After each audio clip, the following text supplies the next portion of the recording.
Martine Orange. Oui, je voulais vous poser quand même une question d'actualité. Donc aujourd'hui, on a approuvé la taxe sur les transactions financières. C'est bien, comme ça et là-dessus, c'est quand même un texte dont on discute depuis plus de 10 ans. On a eu des allers-retours et on ne peut pas dire d'ailleurs que la position de la France a été particulièrement claire sur ce sujet. On aboutit à un texte. Une fois de plus, c'est toujours la même chose. Avec l'Europe, on a l'impression que de compromis en compromis, on arrive à le vider de sa substance. Et que grosso modo, ce texte sur les transactions financières, il va pas toucher grand-chose. Ça va être du 0,1% qui va toucher juste les actions et les produits dérivés, mais on ne sait pas sur quel champ des produits dérivés ça sera. Et officiellement, c'est d'abord que des dérivés d'actions, si j'ai bien compris. Mais est-ce que vous n'avez pas le sentiment quand même que d'un moment, il faudrait... Est-ce que vous avez les moyens d'accélérer et de renforcer ces choses-là? Parce que c'est un texte qui se discute depuis 10 ans. Et on aboutit... Non. Le texte, non. Ça, c'est l'idée a plus de 10 ans. L'idée était dans l'air depuis les taxes Tobin depuis très longtemps. Mais les textes, c'est 2 ans. Au sein de l'Union européenne, l'Angleterre était complètement contre, le Luxembourg était complètement contre.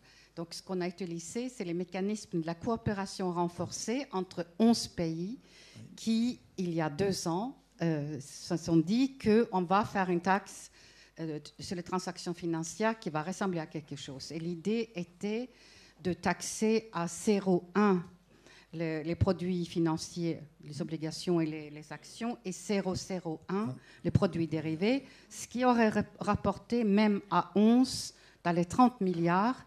Et l'idée était de diviser ça en 3, un tiers pour les pays, pour leurs caisses, un tiers pour les budgets européens. Ça aurait fait une ressource propre pour le budget européen et un tiers pour l'aide au développement, pour financer les catastrophes qui vont leur arriver par le changement climatique.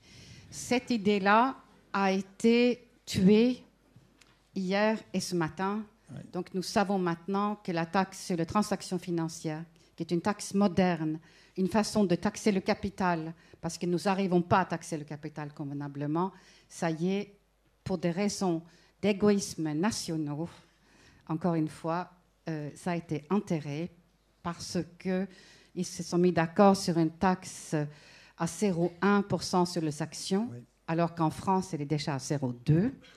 Donc, on voit bien que c'est 0 portée. Et parce qu'il n'y avait pas d'accord possible entre l'Allemagne et la France qui portaient le projet, parce que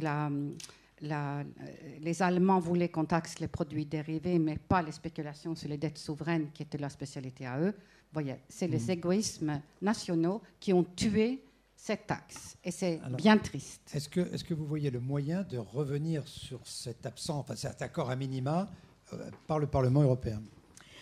D'abord, moi, je voudrais quand même revenir un tout petit peu en arrière, puisque la première fois que le Parlement européen a voté en faveur d'une taxation de transactions financières, c'est à mon initiative, lorsque j'étais rapporteur de la commission spéciale sur la crise. Et c'est pas si vieux que ça c'est en 2010, hein, donc depuis, que de chemin parcouru.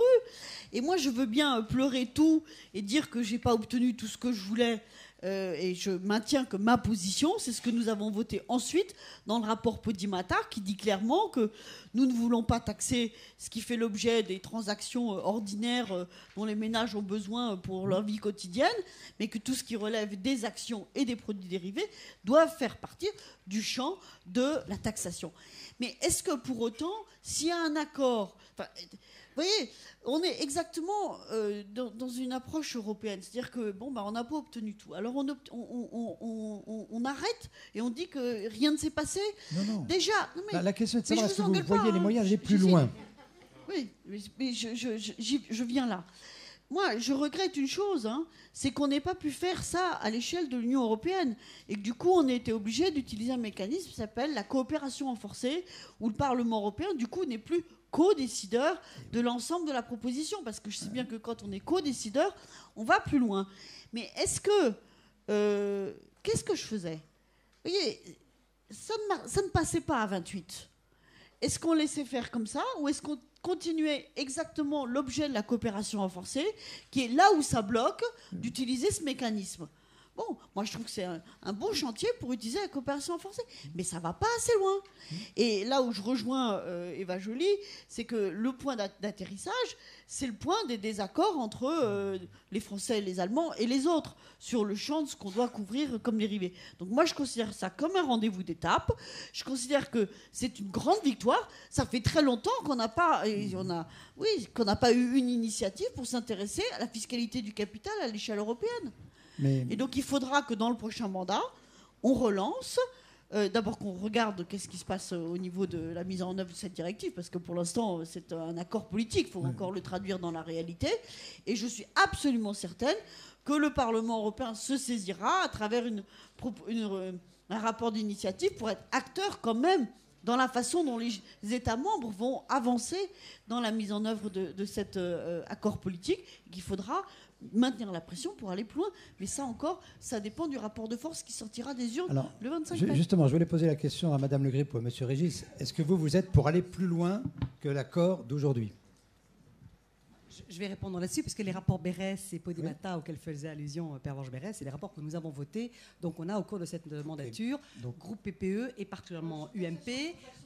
Donc là, vous êtes prêt à aller plus loin. On a fait un chemin, c'est vrai. On a fait un chemin il y a 15 ans, il y a 20 ans, il y a 25 ans. Je n'étais pas encore, croyez-moi, sur parole au Parlement européen, mais peut-être que ma famille politique, celle que je représente ce soir devant vous, n'était pas à l'initiative de la taxe Tobin. Je veux bien le concevoir. Néanmoins, je veux bien le reconnaître. Néanmoins, il n'y a que les imbéciles qui ne changent pas d'avis. Sur ce sujet-là, on a nous aussi tiré les leçons de la crise des subprimes, de la faillite de Lehman Brothers, et essayer, ma famille politique comme d'autres, de faire preuve d'un peu moins d'aveuglement et un peu moins peut-être de court-termisme que d'autres familles politiques ou qu'à d'autres moments, et essayer d'avancer dans le travail de, encore une fois, remise au service de l'économie réelle, de la finance et de responsabilisation, et j'ose le dire, de moralisation de la sphère financière. Alors encore une fois, et la taxe sur les actions à laquelle faisait allusion Madame Eva Joly, c'est le président Sarkozy et le gouvernement Fillon qui l'ont fait voter par leur majorité de l'époque, et le dossier a rebondi sur le plan européen quand Sarkozy et Merkel ont, je dirais, pris à bras-le-corps les choses. Schäuble, beaucoup peut-être, a contribué à faire évoluer la chancelière, et les choses ont redémarré avec bien sûr cette procédure de coopération renforcée à ce moment-là, donc il y a environ 3 ans. Et les rapports du Parlement européen et la pression politique du Parlement européen ont incontestablement joué un rôle, c'est vrai. Alors on compte sur vous pour continuer. Alors est-ce que la taxe telle qu'elle est imaginée, conçue aujourd'hui est parfaite, répond aux aspirations de tout le monde et particulièrement peut-être aux aspirations du public qui est présent ici ce soir? Certainement pas, certainement pas. Mais enfin, encore une fois, est-ce qu'il faut attendre d'avoir un résultat parfait? Est-ce qu'il faut attendre d'avoir une réforme parfaite pour avancer? Non, mais je constate que là-dessus, vous êtes d'accord avec Mme Berès, donc ça veut dire qu'entre le groupe socialiste et le PPE... Il se trouve que ça a été dénoncé par d'autres d'ailleurs. Le groupe PSE et le groupe PPE, à certains égards, de temps en temps, travaillent ensemble. C'est vrai. Ça fait partie de ça aussi. L'Europe, c'est qu'on travaille ensemble et forcément avec des gens différents, par nature, des gens différents. Alors, Monsieur Coquerel, vous allez peut-être être sur la même position, parce que...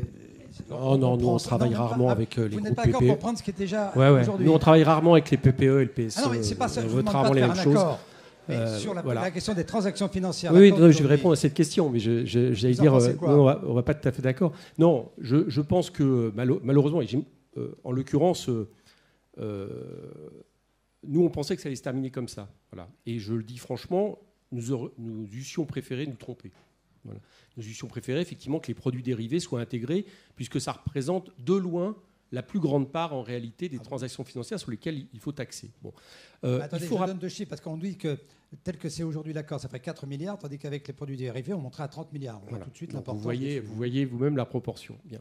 Donc, il faut quand même revenir au problème de base que nous avons. Nous sommes le seul espace géoéconomico-politique au monde qui libéralise totalement les échanges de marchandises et financiers sans aucune harmonisation sociale et fiscale entre les États membres. Le problème, il vient de là. Bon. Alors je sais que certaines personnes ne veulent plus entendre parler des traités qui interdisent l'harmonisation sociale et fiscale, mais j'y peux rien. C'est quand même ceux qui, jusqu'à maintenant, contournent. Alors, l'idée était éventuellement de le contourner par un vote du Parlement. On voit que ça échoue. Moi, je ne crois pas, contrairement à... Je ne peux pas vous laisser dire que je suis contre l'harmonisation fiscale et sociale. Il y a un moment, il faut arrêter. C'est pas ce que vous dites, mais je veux dire qu'il y a... Non, attendez, j'arrête d'abord si je veux. Mais, Pervenche... Non, mais attendez... C'est pas le problème. Mais non, mais j'y peux rien si dans les traités c'est écrit et que vous les avez votés. Enfin, j'y peux rien si votre parti les a votés. J'y peux rien si François Hollande a signé le TSCG qui a été voulu par Nicolas Sarkozy sans le contester. Alors si vous vous mettez en colère, on va se mettre en colère parce que moi j'ai voté François Hollande. Il avait dit qu'il renégocierait ce traité. Il l'a signé sans qu'une ligne soit changée. Alors faisons de la politique réellement. C'est un peu facile après de nous dire ah bah oui on est contre etc. Vous avez signé ces traités. Donc arrêtez, vous co-gérez l'Europe avec le PPE. C'est ça la réalité. Je sais que vous, Pervenche Berès, vous êtes abstenu sur le TAFTA, par exemple. Mais vos collègues socialistes ont signé, ont voté le TAFTA. Bon, mais... Non, vous votez, et d'accord, et François Hollande nous a fait part des négociations et a fait voter le Parlement national, c'est bien connu. Donc, le problème, je reviens, excusez-moi d'avoir réagi comme ça, mais comme vous m'avez coupé, par rapport à un problème de fond, je reviens là-dessus. Ah ben il y a un désaccord. Et on devrait être d'accord, au moins on devrait être d'accord, après qu'on ait chacun des contradictions différentes de choses, mais on devrait être au moins d'accord avec le fait qu'on ne peut pas organiser un espace économique et politique sans harmonisation sociale et fiscale entre les États membres, parce que c'est la porte ouverte au dumping social et fiscal que nous subissons. Et c'est pour ça que les peuples n'adhèrent plus. C'est qu'on ne peut pas prétendre qu'on construit l'Europe soi-disant au nom d'une utilité économique et que ça soit des méthodes de régression à cause du dumping. Voilà le problème de fond. Alors pour vous répondre sur la question de la taxation, je pense que malheureusement c'est inhérent. Et la seule chose avec laquelle je suis en désaccord avec FA, c'est que je ne crois pas que ce soit le problématique seulement d'égoïsme nationaux. Je pense que c'est le problématique de politique. Voilà. Et que les politiques qui visent, comme effectivement le voulait Moscovici, à faire en sorte que les produits dérivés soient exclus de ce traité. Et c'est quand même, excusez-moi, ça me fait mal au cœur, parce que j'ai notamment, avec mon vote, participé au fait que ce gouvernement aujourd'hui gouverne, que ce gouvernement soit d'accord pour le coup avec le MEDEF et les mêmes préoccupations par rapport aux taxations. Et c'est vrai aussi qu'au niveau du gouvernement allemand, il y avait de son côté le fait de mettre les spéculations sur les dettes souveraines. Mais le problème, il est politique. Et moi, je crois, malheureusement, je le répète encore, que la seule façon à un moment donné de bouger les choses, ça sera de faire en sorte qu'un des États membres, et la France est un État qui peut le faire parce qu'elle en a la puissance économique, dans l'Europe, eh bien, à un moment donné, bouge ces règles et commence à se coordonner avec les États qui le voudront dans, je dirais, effectivement, des coopérations renforcées où là, effectivement, la solution pourrait être trouvée. Si on attend que les 26 États membres ou qu'un Parlement décide des taxations financières, je crains malheureusement qu'on attende trop longtemps et que les peuples continuent à se désintéresser ou à être contre l'Union européenne ou votent pour les replis nationalistes qui ne sont évidemment pas une solution xénophobe de Mme Le Pen. Alors, il va falloir qu'on arrête là, d'abord parce que certains d'entre vous ont des engagements extérieurs et parce que le débat commence à être un petit peu long. J'avais simplement une question à vous poser. Si vous aviez une mesure sur laquelle vous voudriez vous mobiliser au Parlement européen sur ces questions, quelle serait la mesure sur laquelle vous vous battriez le plus ? Madame Pérez. Ben, oui, mais marché financier, enfin, ce qui nous intéresse ce soir. Régulation financière.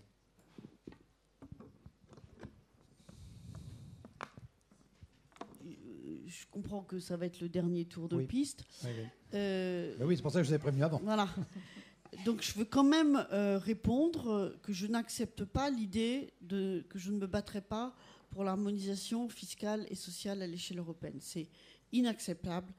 Je veux dire, c'est le cœur de tout mon combat et c'est le sens de toute mon action au quotidien au Parlement européen. Tous ceux qui sont témoins des combats que j'y ai menés peuvent le reporter ici. Et sur ce volet-là,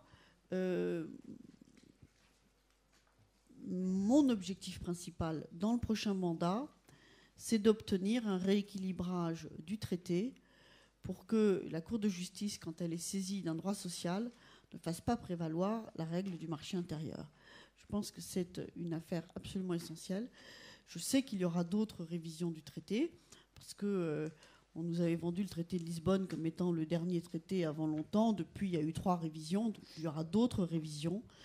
Et donc moi, je veux me servir de cette campagne pour créer un rapport de force en faveur d'un rééquilibrage des traités.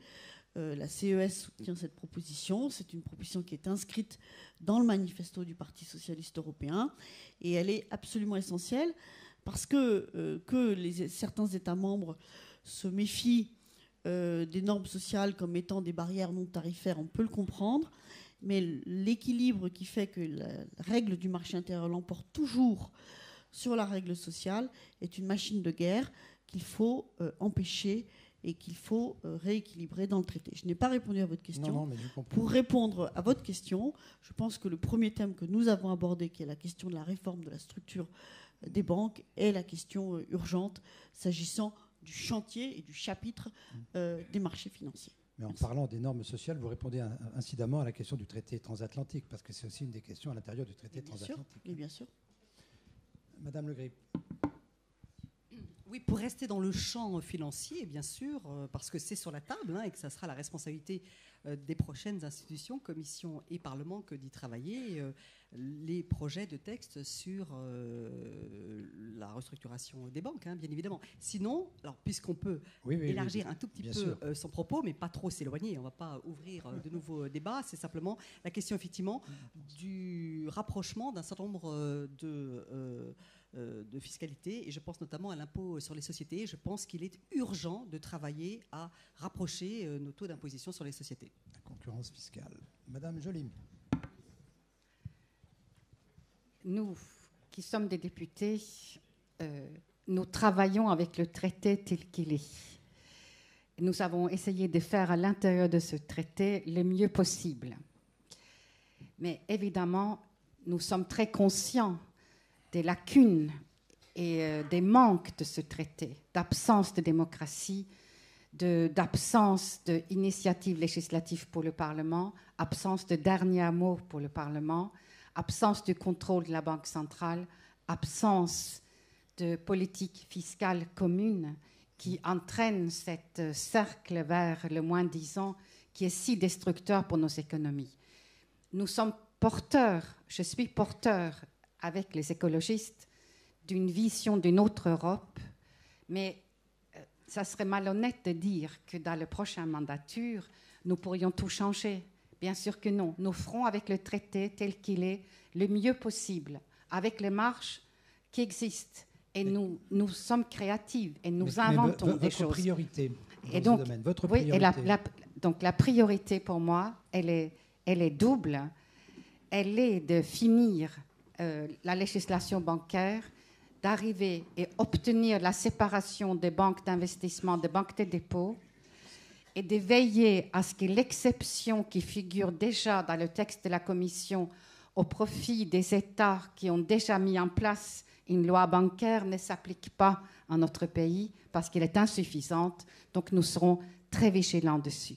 À titre personnel, il y a une autre urgence et que je peux porter dans le cadre du traité, c'est la création d'un procureur européen qui pourrait lutter contre l'impunité pour justement combattre le fait too close to speak. Le grand problème dans la poursuite de la délinquance économique, c'est justement la proximité du pouvoir. Avec un procureur européen, nous serons plus distants. Mais encore une fois, le traité tel qu'il est ne nous satisfait pas. Moi, je voudrais un nouveau traité et je voudrais qu'il soit voté par un référendum européen. Merci. Madame Berès nous a quittés parce qu'elle a un meeting pour les élections européennes à Cachan. Il faut quand même aller jusque là-bas. Monsieur Coquerel. Moi, je suis dans le sud-est, c'est plus loin. Donc, première chose, du coup, ça m'évitera de les reprendre. Toutes les mesures qui sont prévues dans le dossier de Finance Watch, je les ferai miennes, parce que, je l'ai dit tout à l'heure, elles vont dans le bon sens. Et s'il y avait une mesure sur la question financière qu'il faudrait ressortir, c'est la question, vous m'avez entendu le dire souvent, donc ça ne va pas vous étonner, de l'indépendance de la Banque centrale européenne. Pourquoi ? Parce qu'il faut faire en sorte justement que les banques puissent continuer à spéculer sur les dettes souveraines. À partir du moment où on le voit, toutes les politiques d'austérité sont faites justement au nom, soi-disant, de dettes qui seraient trop importantes, alors que nous l'avons dit tous ensemble ce soir, enfin pour une certaine partie d'entre nous en tout cas, elle est due largement à la transformation des dettes privées en dettes publiques, et donc les peuples ne sont pas responsables de ces dettes. S'il y avait une mesure d'un point de vue social que je porterais, c'est la mesure du principe de non-régression sociale. C'est un principe simple qui vise à faire en sorte que dans chaque État, entre la législation nationale et les règles européennes. Dès lors que la législation nationale est encore supérieure aux règles européennes, c'est la législation nationale qui l'emporte, ce qui serait une méthode de commencer à aller vers une certaine harmonisation. Et comme je ne crois pas, je pense qu'il faudra résister, se battre. La troisième chose, vous l'aurez compris, là par contre c'est un engagement ferme parce que nous aurons à voter, c'est le non au TAFTA. Je le répète, c'est absolument essentiel de voter contre ce grand marché transatlantique et non pas de s'abstenir. Et le dernier point, c'est que comme nous ne pensons effectivement pas que nous arriverons à changer dans l'enceinte du Parlement les règles comme il faudra les changer, je crois qu'il faudra un gouvernement de gauche digne de ce nom dans quelques années qui rompe avec les traités existants. Merci. Alors, je crois que l'animateur de... Non, sur Aline.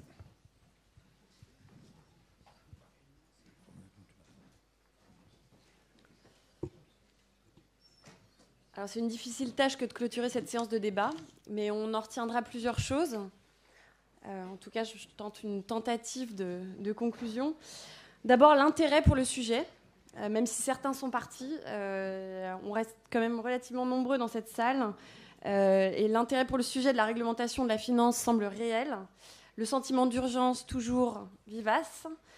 Vous avez été jusqu'à 400 ce soir, entre deux ponts, après le travail, au moment de l'heure du dîner. Donc merci d'avoir été si nombreux.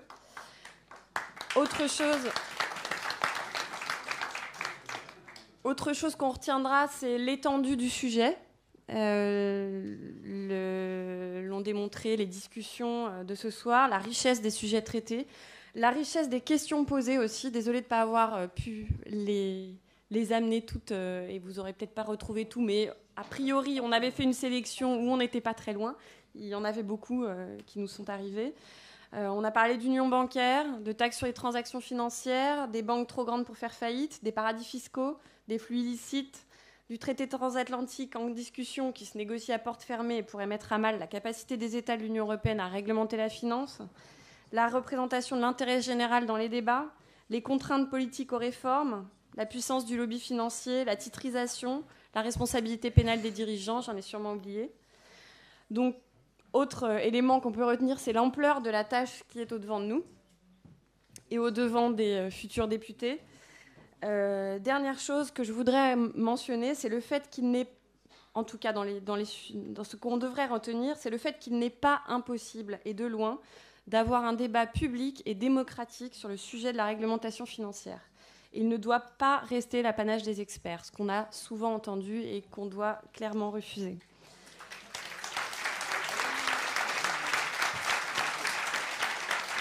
Donc, merci d'être venus si nombreux.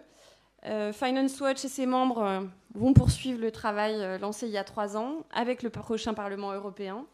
L'équipe de Bruxelles, dont je fais partie, nous sommes donc 12, poursuivra sa mission au service des législateurs, des organisations de la société civile, des citoyens pour apporter une expertise non partisane au débat. Je vous invite d'ailleurs, en passant, à suivre ce que nous publions sur notre site, notre page Facebook. On ne sort pas que des rapports techniques, on sort des outils pédagogiques, des rapports comme celui que vous avez probablement eu, l'importance d'être séparés, qui sont tout à fait accessibles et qui vous permettront de trouver des arguments pour défendre cette mesure si vous le souhaitez. Et tout ce qu'on publie ou presque est disponible en français, donc usez-en. Nous aussi, Aline, dans nos 3 journaux, tout est disponible en français. Non, mais je me permets de le préciser parce que, bon, comme on est une organisation bruxelloise au départ, voilà, c'est pas toujours évident. Parce que c'est disponible aussi en anglais et en allemand, voilà. Alors, on l'a entendu à plusieurs reprises. L'un des premiers dossiers sur lequel le Parlement sera amené à travailler sera probablement la proposition Barnier pour la séparation des activités bancaires, le texte de réforme de la structure des banques. Il pourrait conduire, si le Parlement parvient à l'améliorer, à un changement significatif du secteur bancaire européen, à une plus grande solidité des banques, à une moindre dangerosité de leurs activités et aussi à une confiance accrue des citoyens et des usagers dans leurs activités. Ce texte, nous considérons comme la pièce manquante de l'union bancaire dont on a entendu parler à plusieurs reprises ce soir. D'autres chantiers importants seront discutés, nous les suivrons, nous les traiterons. Il y a la réglementation du shadow banking, le financement des infrastructures et des PME, pour lequel la Commission européenne propose de raviver la titrisation, ce sera un gros débat, l'accord de libre-échange avec les États-Unis, et il y en a d'autres. Je vais terminer en remerciant Éric Coquerel, Eva Joly, Constance Le Grip et son collaborateur, Monsieur Régis. Oh là là. Et vous savez quoi? Alors, il faut quand même que je vous montre que j'avais écrit son colistier et que je me suis trompée en dernière seconde. Je vous prie de m'excuser. Donc, et son colistier, c'est pas du tout volontaire. Je vous prie vraiment de m'excuser.